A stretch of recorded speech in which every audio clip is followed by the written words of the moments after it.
It had been nearly 2 years since I had last seen Eric. After our breakup, I promised myself I wouldn't fall back into old patterns or open doors that were meant to stay closed. But when his name popped up on my phone screen that Friday evening, curiosity got the better of me. The message was casual, like no time had passed. "Hey Madison, would you want to come over for dinner sometime? I made some changes to the apartment. Thought you might like to see it." I read it over and over. My fingers hovered over the screen, unsure if I should respond. Part of me wondered if this was a trap, the other part, a more vulnerable one, wondered if maybe he had changed. I replied an hour later, "Sure. Saturday work." And that was that. The next day, I stood outside his apartment door wearing a simple lavender sundress and denim jacket. It was warm outside, the kind of late spring evening that makes you believe the world is starting over. The hallway smelled faintly of lemon cleaner and something being baked. I felt a wave of nerves rush through me as I knocked. The door swung open, and there he was, Eric. Taller than I remembered, wearing a dark green Henley shirt and jeans. His face was clean-shaven, his hair a bit longer than when we were together. He gave me that same crooked smile he used to flash after teasing me. "Hey," he said. "Hi." He motioned for me to come in. The apartment looked different. Cleaner, more organized.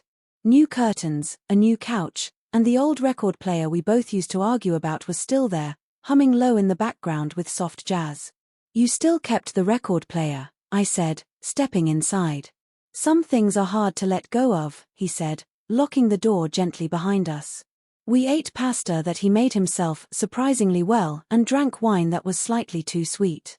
We talked about everything and nothing, his new job at a startup, my decision to switch careers from teaching to marketing, and mutual friends we'd lost touch with. The evening carried a strange nostalgia, like walking through a house you used to live in but didn't recognize anymore. "I'm glad you came," he said later, leaning back into the couch. "I wasn't sure I would," I admitted. "I wasn't sure you should," he replied. "But I hoped you would." There was a long pause. He looked at me the way he used to look at me when we were still in love.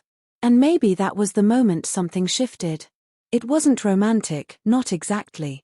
It was complicated. Eventually, I excused myself to the bathroom. I needed a moment to collect my thoughts. As I splashed cool water on my face, I stared at my reflection and silently asked myself, "What are you doing here, Madison?" The door suddenly creaked and pushed open behind me. I jumped and turned. "Eric, what the hell?" I shouted, instinctively covering myself even though I wasn't doing anything private. He stood there awkwardly in the doorway, clearly not expecting my reaction to be that strong. Sorry, I thought I heard something fall. I didn't mean to barge in." "I'm fine," I said, voice sharp. "Please. Can you wait outside?" He backed out immediately, hands raised in apology. "Of course. I don't know. Old habit, I guess." Once I closed the door again and locked it, I sat down on the edge of the tub for a second, trying to slow my breathing. It wasn't dangerous. He didn't mean harm. But still, something about it unsettled me. Maybe it was how natural it felt to be there again, in his space. And how natural it felt to forget why we broke up in the first place. Back in the living room, he was pacing a little. When he saw me, he looked remorseful. "Madison, I really didn't mean anything by that. I guess I wasn't thinking." I nodded slowly. "It's okay. Just, boundaries, okay?" He looked down at his feet. "You're right. Old patterns. I'm sorry."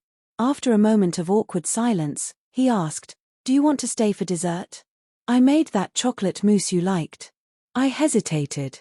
Everything in me screamed that I should leave. But something about his vulnerability held me there. "Okay," I said softly. He brought out 2 small glass bowls from the fridge, and we sat in silence for a bit, eating. The mousse was delicious, smooth, rich, bittersweet, like everything between us. "You ever think about why we really broke up?" he asked suddenly. "I think about it more than I should," I admitted.